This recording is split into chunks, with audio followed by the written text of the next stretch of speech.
where does restorative justice fit within academic curriculum, both undergraduate and in graduate programs?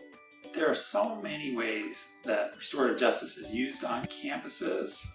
It used to be that it was primarily focused on student misconduct, but we now see its use across student affairs and in academic affairs for issues that faculty are concerned with. Restorative justice is really a relational way of being, where the core of our community is the relationships that we have with one another.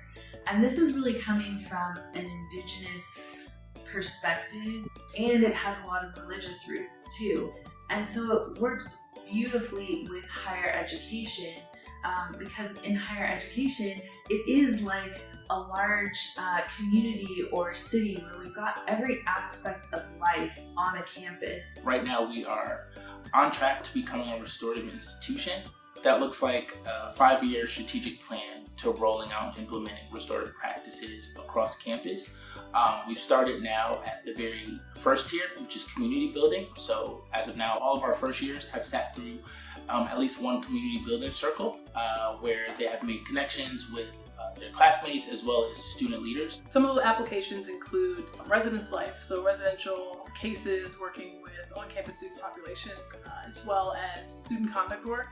I have a heavy student conduct background, so that's where most of my heart lies, but it's really with also in residence life. For me, restorative justice was an answer to trying to understand how can we navigate the tension that often exists between our institutional due process and our desires or aspirations for student learning, development, and community building. So I've seen restorative justice now get used in any number of community building settings, whether it's a fraternity and sorority life, an athletic team, residence hall, student organization, but also within the context of a classroom. And how do we teach more restoratively? I think something that I'm really proud of and something that showcases USD's commitment to restorative justice is Terra Circles.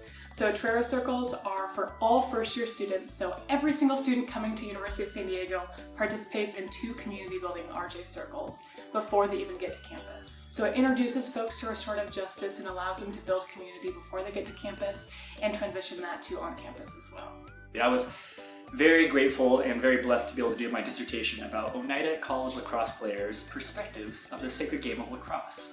It was during COVID and we were across Turtle Island, across North America as we say, so I sent them each these care packages of Oneida grown tobacco, Oneida grown sage, and these mini wooden handheld lacrosse sticks. We were talking about how is this a good medicine for you? How does this lift you up? How does this help you? Well, how do you share this with your community, your college, with people who aren't Native, or just with anybody in general? So just seeing it very transformative, and just seeing that space was very sacred. The silence between the speaking was sacred. It was an incredible experience. From housing situations and facilitating circles within residence halls and apartments, to dealing with large-scale conflict and social issues and systemic issues, and to a place where I spend a lot of time focusing my time and energy, which is on Title IX, and using restorative practices as an alternative to a traditional investigative adjudicative model of resolving sex-based misconduct and sexual harm. And so it's really tremendous the ways that we can use restorative justice not only to build community, but also to respond to harm and help reintegrate people who cause harm back into the community.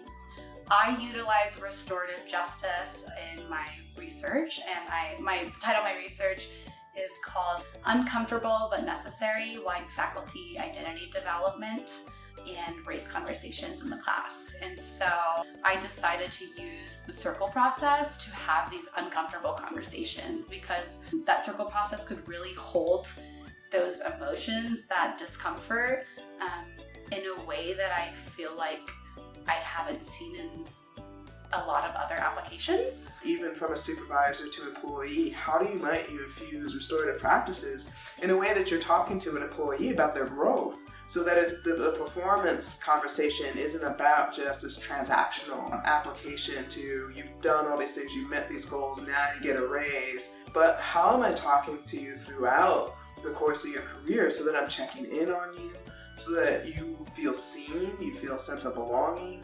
So where might there be that pursuit of restorative practices from the spaces which really deal with the power dynamics that exist on a broader scale?